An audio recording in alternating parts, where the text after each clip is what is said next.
ఇప్పుడే మనం చూసుకున్నట్లయితే మరొక అప్డేట్ అనమాట. కుక్కునూరులో మద్యం డోర్ డెలివరీ. ఇక్కడ మీరు చూసుకోవచ్చు, రాకెట్ను ఛేదించిన ఎక్సైజ్ అధికారులు.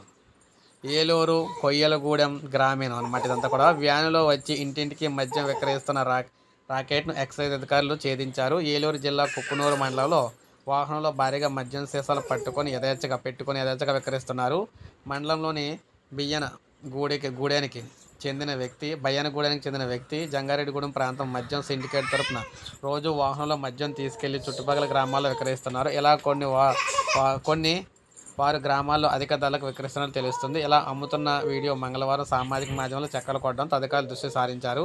ప్రత్యేక టాస్క్ ఫోర్స్ బృందాలు, జంగారెడ్డిగూడెం ఎక్సైజ్ సిబ్బంది కలిసి వాహన నెంబర్ ఆధారంగా నిందితులను గుర్తించారు. దర్యాప్తు చేపట్టి సంబంధం ఉన్న 2 విక్రయ కేంద్రాలపై దాడులు చేశారు. వాహనాన్ని 22 మద్యం సీసాలను స్వాధీనం చేసుకున్నారు. మద్యం సరఫరా చేస్తున్న దుకాణ నిర్వాహకుడు మరో 2ని కూడా అదుపులోకి తీసుకున్నారు. పూర్తి స్థాయిలో విచారించి చర్యలు తీసుకుంటామని పోలవరం ఎక్సైజ్ సిఐ అయితే తెలియజేయడం అయితే జరిగిందనమాట. మనం ఇక్కడ చూడొచ్చు స్టాక్ ఏ విధంగా ఉందంటే, సో వీరు ఊరు తిరిగి ఇంటింటికి తిరిగి సో రేట్ ఎక్కువగా అయితే అమ్ముతూ ఉన్నారన్నమాట. సో ఏపీలో ఈ విధంగా మద్యం దందా జరుగుతుందని చెప్పేసి అంటున్నారు. సో ఇది మనకు అప్డేట్. ఒక లైక్ చేయండి, సబ్స్క్రైబ్ చేసుకోండి, మన ఛానల్ సబ్స్క్రైబ్